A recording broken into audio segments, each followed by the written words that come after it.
Hello, good morning students. कैसे हैं आप सब? उम्मीद है अच्छे होंगे। ठीक है।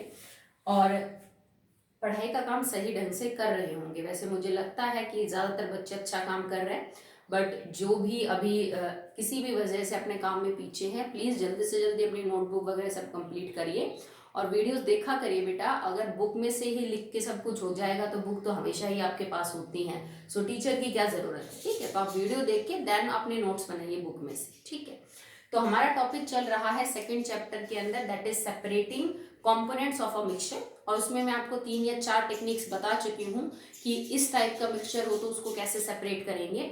इस सीरीज के अंदर आपका आज का लास्ट टॉपिक है सेपरेटिंग मिक्सचर में से कंपोनेंट को अलग अलग करना इज क्रिस्टलाइजेशन। क्रिस्टलाइजेशन एक टेक्निक होती है जिसमें आप किसी सब्सटेंस के क्रिस्टल्स को बाहर निकाल सकते हैं। ठीक है, क्रिस्टलाइजेशन क्या होता है बेटा? मान लीजिए आपके पास कोई इम्प्योर सब्सटेंस है। ये सिर्फ तब यूज किया जाता है जब उस कंपाउंड में क्रिस्टल्स बनाने की टेंडेंसी हो। हर चीज के क्रिस्टल नहीं बनते, जैसे चीनी के क्रिस्टल बनते हैं, नमक के क्रिस्टल बनते हैं। जैसे यूं नहीं है कि बहुत सारे हो, जैसे कि मिट्टी है आपके पास, फॉर एग्जाम्पल SiO2 रेत है आपके पास, और बाकी भी बहुत सारे सॉलिड्स हो सकते हैं, वो अमरफस कैटेगरी के होते हैं। सॉलिड्स दो टाइप के होते हैं, एक होते हैं क्रिस्टलाइन सॉलिड, आप जानते हो are of two type, one is crystalline and one is amorphous. Crystalline solids वो होते हैं जिनका एक पर्टिकुलर रेगुलर शेप होती है। आप छोटी क्लास में तो आप इसको शेप से समझ लीजिए। इनकी इरेगुलर होती है, और रेगुलर शेप से मेरा ये मतलब नहीं कि बराबर चौकोर टुकड़े काट दे, इंटरनली कि मॉलिक्यूल अंदर से जैसे जुड़ रहे हैं ना, वो शेप के बारे में बात करें, बाहर से दिखने वाली शेप नहीं। ठीक है, ये क्रिस्टलाइन होते हैं जिनमें शेप रेगुलर है, और ये अमरफस। क्रिस्टलाइन स्ट्रक्चर जो होते हैं सॉलिड, उनके छोटे पार्टिकल्स को हम क्रिस्टल बोलते हैं। जैसे तुम चीनी देखते हो तो चीनी दाने दाने होते हैं ना, वो चीनी का दाना क्रिस्टल है, चीनी का एक। नमक के जो दाने हैं वो नमक का एक क्रिस्टल है। ठीक है, तो अगर आपका कोई सब्सटेंस जिसका नेचर क्रिस्टलाइन हो, मतलब जिसके क्रिस्टल बनते हो, उसको इम्प्योर फॉर्म से आप प्योर फॉर्म में कन्वर्ट कर रहे हैं, तो आप ये तरीका यूज कर सकते हैं, दैट इज क्रिस्टलाइजेशन। ठीक है, इसमें हम क्या करते हैं कि वो जो इम्प्योर सॉलिड आपके पास है जिसके क्रिस्टल बन सकते हैं, उसको किसी सॉल्वेंट के साथ घोलते हैं और एक सैचुरेटेड सॉल्यूशन बना लेते हैं। सैचुरेटेड सॉल्यूशन बनाने के लिए आप कम से कम अमाउंट यूज करना सॉल्वेंट का। यू नहीं बहुत ज्यादा सॉल्वेंट ले लिया तो फिर आपको वो इम्प्योर सब्सटेंस भी उतना ही ज्यादा लेना पड़ेगा। सॉल्वेंट कम से कम लेके उस इम्प्योर सब्सटेंस को घोल के उसका सैचुरेटेड सॉल्यूशन बना लो, जिसमें और वो सब्सटेंस घुलना बंद हो जाए। फिर इस सैचुरेटेड सॉल्यूशन को हम हीट करते हैं। इसमें से जो सॉल्यूशन में सॉल्वेंट है उसको इवोपोरेट करते हैं। पहले जैसे मान लो मेरे पास पानी था एज ए सॉल्वेंट, पहले मैंने पानी में मिक्स करके वो सॉल्यूशन बनाया सैचुरेटेड। अब मैं इसको गर्म करूंगी, तब तक गर्म करूंगी जब तक तुम्हें लगे कि जितना मैंने लिया था उसका आधे से ज्यादा तो भाप बन के उड़ चुका, कि हमें अब इसको हीट करना है और इसको इवोपरेट करना है। इसके बाद जो चीज बचेगी उसको पूरी रात ठंडा होने के लिए छोड़ना है, अपने आप ठंडा होने देना है। ये नहीं कि बर्फ के पानी में रख दिया, फ्रीजर में रख दिया, नहीं, एकदम से ठंडा नहीं करना। अगर एकदम से ठंडा कर दिया तो फिर क्रिस्टल नहीं बनेंगे, तुम्हारा सॉलिड अमरफस बन जाएगा। ठीक है, तो धीरे धीरे आराम से अपने आप ठंडा होने दो, आप जबरदस्ती उसको ठंडा मत करो। ठीक है, तो इस पूरे प्रोसेस को हम क्रिस्टलाइजेशन बोलते हैं, जिसमें ऐसा कोई सब्सटेंस जो इम्प्योर है पर जिसके क्रिस्टल बन सकते हैं, उसमें से इम्प्योरिटी को अलग करना और क्रिस्टल को अलग करने का तरीका है। करोगे क्या? पहले उस इम्प्योर सॉलिड को किसी एक पर्टिकुलर सॉल्वेंट में अच्छे से घोल लो, पानी में ही घोल लो, पानी घोल लेता है क्रिस्टलाइन सब्सटेंसेस को, और सैचुरेटेड सॉल्यूशन बना लो। उस सैचुरेटेड सॉल्यूशन को फिर हीट करो, जब उसका आधे से ज्यादा अमाउंट खत्म हो जाए उड़ उड़ के, तो उसको ठंडा होने के लिए छोड़ दो पूरी रात। आप जब सुबह देखोगे तो आपको जो क्रिस्टल्स है वो क्या है, मिल जाए। ठीक है, इसके अंदर प्रिंसिपल क्या है भाई, किस प्रिंसिपल पे ये काम करता है? इस प्रोसेस का प्रिंसिपल है that the impure substance is more soluble in solvent at high temperature and less at low temperature. ये इसका प्रिंसिपल है कि जो आपका इम्प्योर सब्सटेंस है जिसके क्रिस्टल बनेंगे उसमें ये गुण है कि वो एक पर्टिकुलर सॉल्वेंट में अगर गर्म ले रखा है आपने, मतलब टेम्परेचर ज्यादा कर रखा है, तो वो उसमें घुल जाएगा उस सॉल्वेंट में बहुत अच्छी तरह। पर जब तुम सॉल्वेंट को ठंडा करोगे तो वो उतना अच्छा सॉल्युबल नहीं है। मतलब होता है ना कई बार, जैसे गर्म पानी में कोई चीज बेटर घुल जाती है, ठंडे पानी में वो चीज उतनी अच्छी नहीं घुलती। तो यही मेन प्रिंसिपल है इस टेक्निक का कि वो इम्प्योर सब्सटेंस गर्म सॉल्वेंट में तो बहुत अच्छा घुल जाता है, पर जैसे तुम पूरी रात उसको ठंडा होने के लिए छोड़ते हो तो उसकी सॉल्युबिलिटी ठंडे सॉल्वेंट में कम है, तो जो धीरे धीरे एक्सेस ऑफ सॉल्वेंट आपने ऐड कर दिया था वो बाहर आ जाएगा। ये हमने सैचुरेटेड, सुपर सैचुरेटेड और अनसैचुरेटेड सॉल्यूशन आपको पढ़ाए थे कि किसी भी सैचुरेटेड सॉल्यूशन को अगर तुम ठंडा करते हो तो उसमें से सॉल्यूट बाहर आ जाता है पीपीटी की फॉर्म में, प्रेसिपिटेट आउट हो जाएगा। हम यही तो कर रहे हैं, हमने सैचुरेटेड सॉल्यूशन बनाया, उसको हीट किया, हीट करने के बाद सॉल्वेंट उसमें से बाहर हो गया, तो अब तो सैचुरेटेड सॉल्यूशन सुपर सैचुरेटेड बन गया। जो तुमने सैचुरेटेड सॉल्यूशन लिया था वो सुपर सैचुरेटेड बन चुका है। क्यों? क्योंकि तुमने उनमें से तो पानी भी बाहर निकाल दिया। ठीक है, मान लो कि पहले 15 gram water 25 gram in pure substance को घोल रहा था, मैंने हीट करके इसमें से 5 ग्राम वाटर बाहर भेज दिया, तो अब 10 ग्राम वाटर 25 ग्राम को घोल रहा है, तो सॉल्यूशन सैचुरेटेड से क्या बना? Super saturated. अगर तुम किसी सुपर सैचुरेटेड सॉल्यूशन को ठंडा करोगे तो जो जबरदस्ती एक्स्ट्रा सॉल्वेंट में घुल गया था सॉल्यूट वो बाहर आ जाएगा, और वो किसकी फॉर्म में बाहर आएगा? क्रिस्टल की फॉर्म में, क्योंकि तुम्हारा सॉलिड कैसा है? क्रिस्टलाइन है। ठीक है, जो सुपर सैचुरेटेड सॉल्यूशंस होते हैं that are not very stable, और ठंडे होने पे वो अपने अंदर जो एक्सेस ऑफ सॉल्यूट मौजूद है उसको क्या कर देते हैं बेटा? बाहर कर देते हैं। ठीक है, इस तरह से हम किसी इम्प्योर सब्सटेंस के सॉल्यूशन में से प्योर सब्सटेंस के क्रिस्टल्स को बाहर निकाल सकते हैं।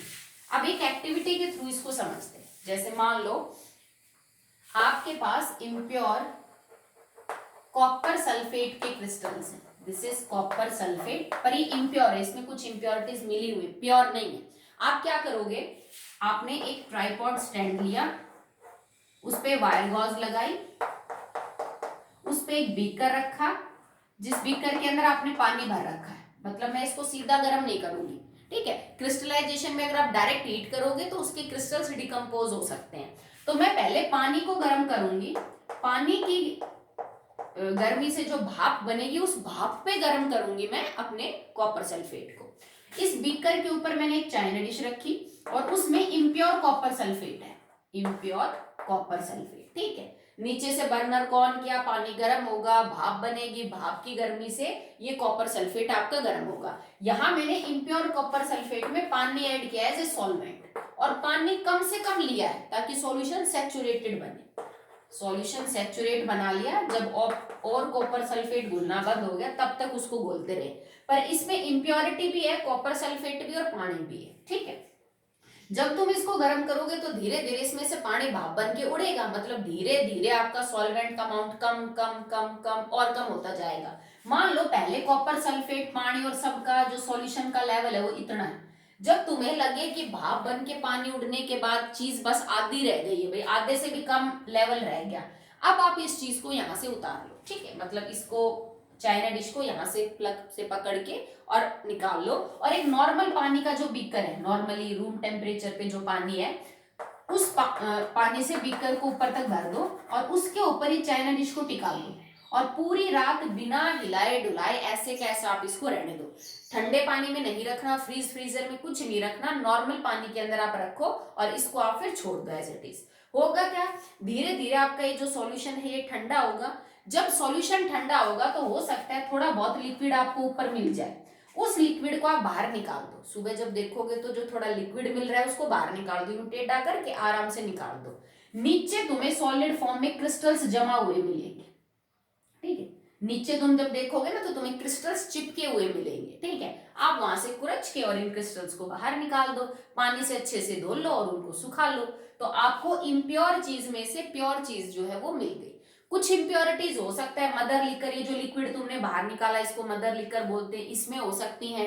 कुछ इम्प्योरिटी पानी अपने अंदर घोल के उड़ा के ले जा सकता है उनको भाप की फॉर्म में। और यहाँ पे नीचे जो क्रिस्टल बनेंगे ना, क्रिस्टल हमेशा प्योर चीज के बनेंगे, इम्प्योरिटीज के जो क्रिस्टल है वो नहीं बनेंगे। ठीक है, इस प्रोसेस को हम क्रिस्टलाइजेशन बोलते हैं और ये ब्लू कलर के बनेंगे। ठीक है, अगर आपसे कोई पूछे कि इवोपोरेशन से कैसे अच्छा है क्रिस्टलाइजेशन, इवोपोरेशन और क्रिस्टलाइजेशन में क्या फर्क है, तो इवोपोरेशन और क्रिस्टलाइजेशन में ये फर्क है बेटा कि कई बार ऐसे सब्सटेंस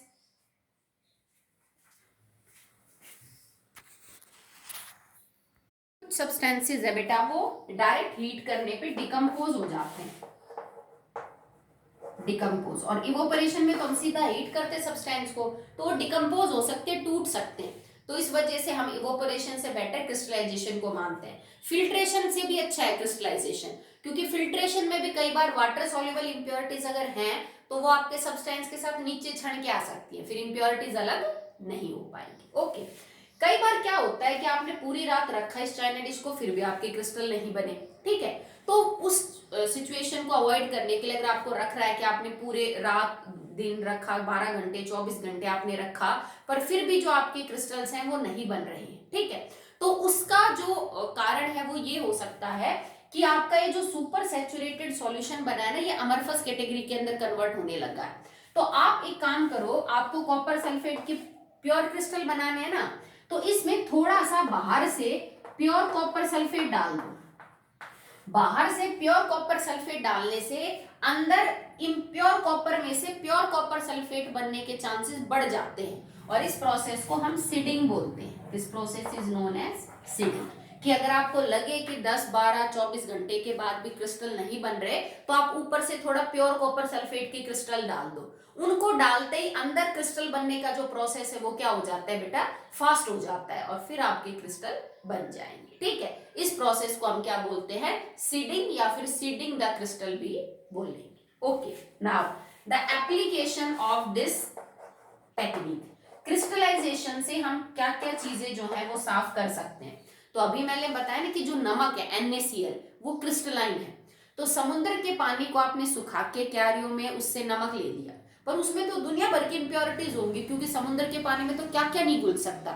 तो उस टेक्निक से, इवोपोरेशन से नमक साफ नहीं मिलेगा आपको खाने लायक। हम उस जो इम्प्योर, आप पहले समुद्र के पानी का इवोपोरेशन किया, सॉलिड बच गया, उसमें नमक के अलावा भी बहुत चीजें हैं, आप इस सॉलिड को पानी में ले जाके घोलो, ठीक है, और उस सॉल्यूशन का क्रिस्टलाइजेशन करवाओ। तो क्योंकि नमक के क्रिस्टल बनते हैं तो आपको NaCl के क्रिस्टल मिल जाएंगे। तो समुद्र के पानी में से नमक निकालने के लिए भी हम इस टेक्निक को यूज करते हैं। ओके, दूसरा फिटकरी की क्रिस्टल। फिटकरी जो होती है उसके, वो भी क्रिस्टलाइन ही नेचर है, तो किसी सॉल्यूशन में से, इम्प्योर सॉल्यूशन में से फिटकरी को बाहर निकालने के लिए भी हम इसको यूज करते हैं। तो मतलब ये टेक्निक आप हर उस कंपाउंड के लिए यूज कर सकते हो जिसमें कोई इम्प्योर सब्सटेंस मौजूद है जिसके क्रिस्टल बन सकते हैं, तो आप ये तरीका यूज करो। इम्प्योरिटीज क्रिस्टलाइन नहीं है तो उनके कोई क्रिस्टल नहीं बनेंगे। अगर तुम्हारा मेन कंपाउंड क्रिस्टलाइन है तो वो क्रिस्टल्स की फॉर्म में बाहर आ जाएगा। बस टेक्निक बड़ी सिंपल है कि हमने सैचुरेटेड सॉल्यूशन बनाया, गर्म सॉल्यूशन में हीट कर रहे ना, तो गर्म सॉल्यूशन बन गया, आपका सॉल्वेंट गर्म है, उसने अच्छा खासा सॉल्यूट अपने अंदर घोल लिया और वो सैचुरेटेड सॉल्यूशन बना रहा है। तुम इस सॉल्यूशन को ठंडा करते हो, तो ठंडा करने से सैचुरेटेड सॉल्यूशन में से जो सॉल्यूट है, जो जबरदस्ती घोला गया था हाई टेम्परेचर करने पे, वो बाहर आ जाता है। अब बाहर तो खाली प्योर सॉल्यूट आएगा, इम्प्योरिटीज थोड़ी ना बाहर निकल के आएंगी, क्योंकि हमने सैचुरेटेड सॉल्यूशन तो सॉल्यूट का बनाया है, इम्प्योरिटीज का थोड़ी ना, तो वो सॉल्यूट बाहर आने लग जाता है, वो सॉल्यूट आपका प्योर फॉर्म में बाहर आएगा। बस आप उन क्रिस्टल्स को कुरेच के आराम से बाहर निकाल सकते हो। ठीक है, so that will be all in the separating components of a mixture. तो तुम्हारा जो टॉपिक है वो आज यहाँ खत्म होता है, सेपरेशन वाला। इस चैप्टर में सिर्फ एक टॉपिक बचा है, वो मैं आपके लिए छोड़ती हूँ क्योंकि मैंने देख लिया, it is quite easy. Purification of drinking water. अगर आपको जो पानी पीने लायक है, आप जैसे इम्प्योर वाटर कहीं से भी आ रहा है, रिजर्वोयर है, कोई तालाब है, कोई नहर है जिससे पानी इकट्ठा करके आप उसको सप्लाई कर रहे हो घरों में, तो उस पानी को पीने लायक बनाने के लिए, ड्रिंकिंग पर्पस के लिए, फिट बनाने के लिए हम उस पानी को किन किन चैम्बर से गुजारते हैं और वो पानी कैसे कैसे साफ होता है। ठीक है। सो लास्ट टॉपिक इस चैप्टर का वही है, प्योरिफिकेशन ऑफ ड्रिंकिंग वाटर। पहले पानी को किस चैम्बर में भेजा, उसने क्या काम किया, फिर उससे वो कहाँ गया, फिर उसने क्या काम किया, और फाइनली आपके घरों तक पीने लायक पानी कैसे पहुंचा। तो बाकी सब मैंने करवाया है। This last topic is for your homework, ये आप कंप्लीट कर लेना। तो मेरी तरफ से आपका जो सेकेंड चैप्टर है वो कंप्लीट हो जाएगा। कल हम कुछ प्रैक्टिस क्वेश्चन और एनसीईआरटी एक्सरसाइज करेंगे सेकेंड चैप्टर की।